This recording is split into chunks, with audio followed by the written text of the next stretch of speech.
महात्मा गौतम बुद्ध के समय की बात है। एक गांव में एक किसान अपनी पत्नी और 2 बच्चों के साथ रहता था।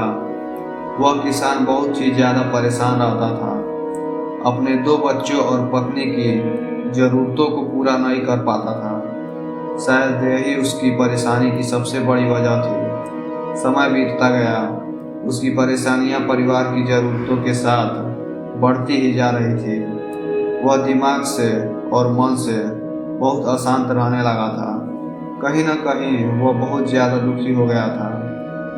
अपने परिवार की ज़रूरतों को नहीं पूरा कर पाने की वजह से एक दिन उसने यह फैसला लिया कि वह अपने घर को, अपने परिवार को, अपने बच्चों को छोड़कर कहीं दूर चला जाएगा।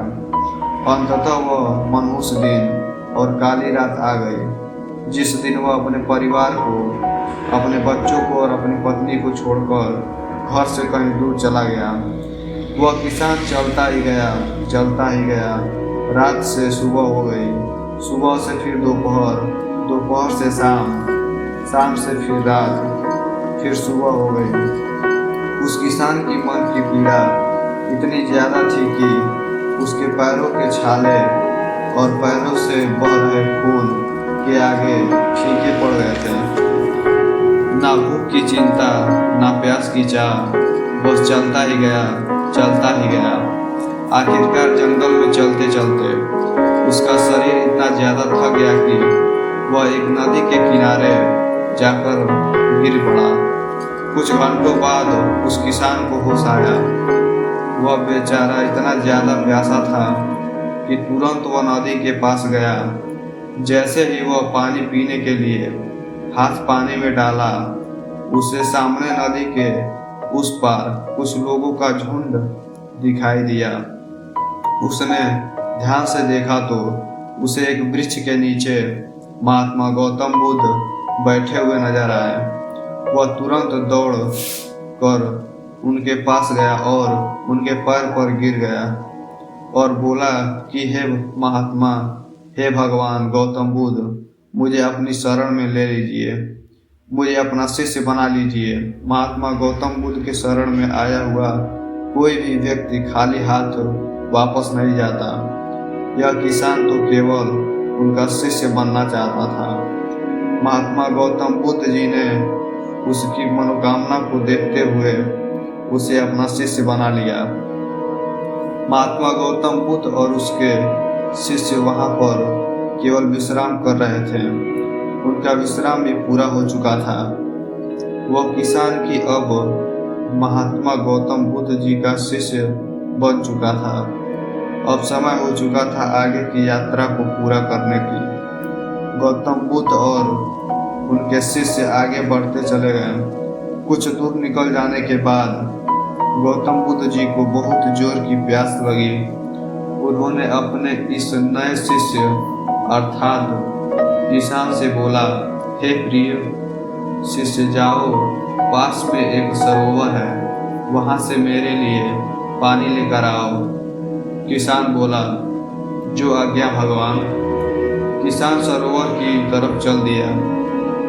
सरोवर के पास जैसे ही किसान पहुंचा, उसने देखा कि उस सरोवर में बहुत सारे जानवर उछल कूद कर रहे हैं। वे सारे जीव जंतु किसान को देखते ही तुरंत वहां से भाग गए। किसान बहुत ही खुश हुआ और उस सरोवर की तरफ चल दिया पानी लेने के लिए। परंतु जैसे ही किसान सरोवर के पानी की तरफ हाथ बढ़ाया, उसने देखा कि पानी बहुत ही ज़्यादा गंदा था। किसान निराश होकर वापस गौतम बुद्ध जी के पास आ गया। गौतम बुद्ध जी ने उससे पूछा, पानी कहाँ है?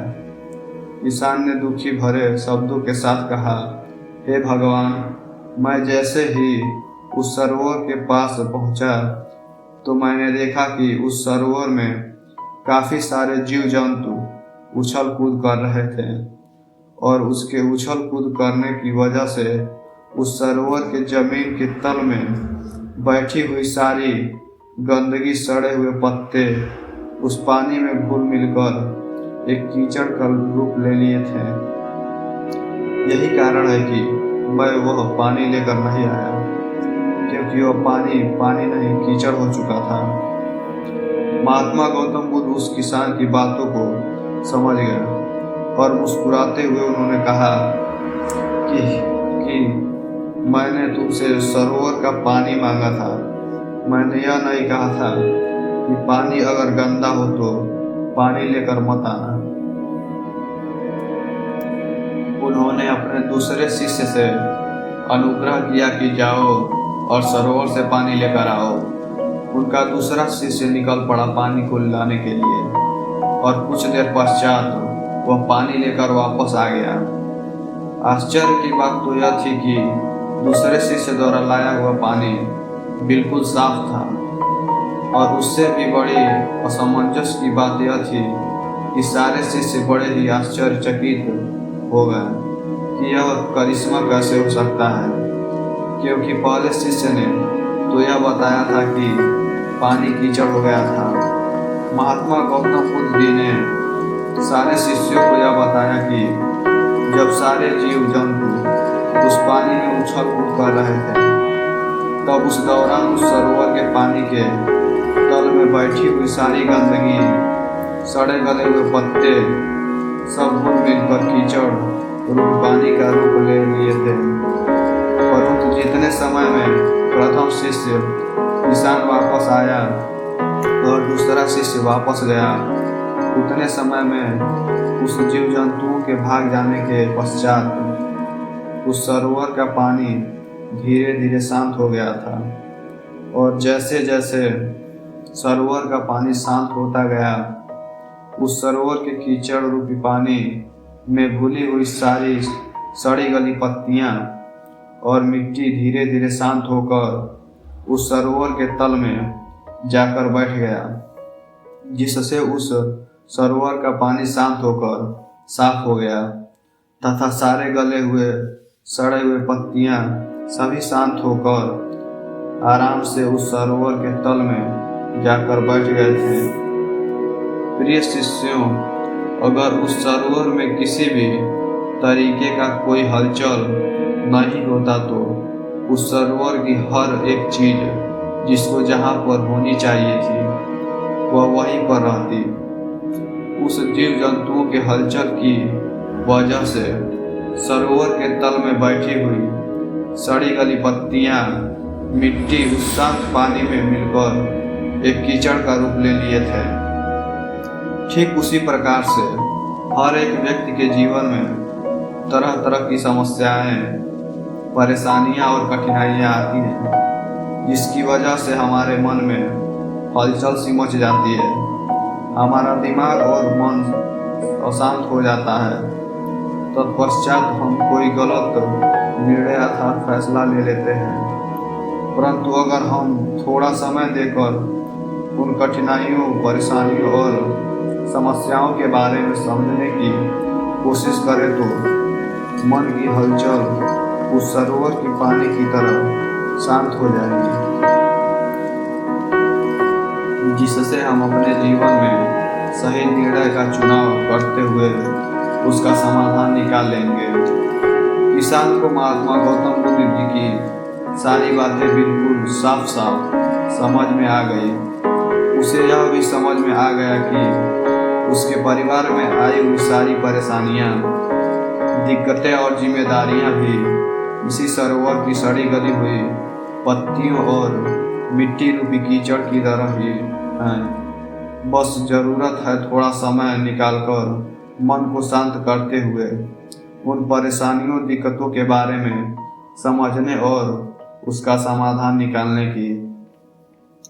दोस्तों, समय के साथ साथ हर एक इंसान की ज़रूरतें बढ़ती ही जाती हैं। हो सकता है कि ज़रूरत कम हो सकता है कि किसी की ज़रूरत ज़्यादा हो, लेकिन हमें उन ज़रूरतों को पूरा करने के लिए मेहनत तो करना ही पड़ेगा। यह जरूर है कि मेहनत करते वक्त हमें बहुत सारे कठिनाइयों और समस्याओं का सामना करना पड़ता है।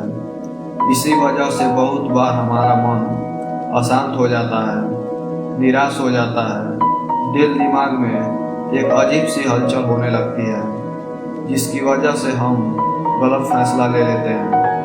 परंतु दोस्तों, हमें घबराने की ज़रूरत नहीं है। हमें अपने दिमाग को शांत करने की ज़रूरत है। थोड़ा समय देकर इसके बारे में सोचने की ज़रूरत है। इसका समाधान कुछ न कुछ ज़रूर निकल आएगा।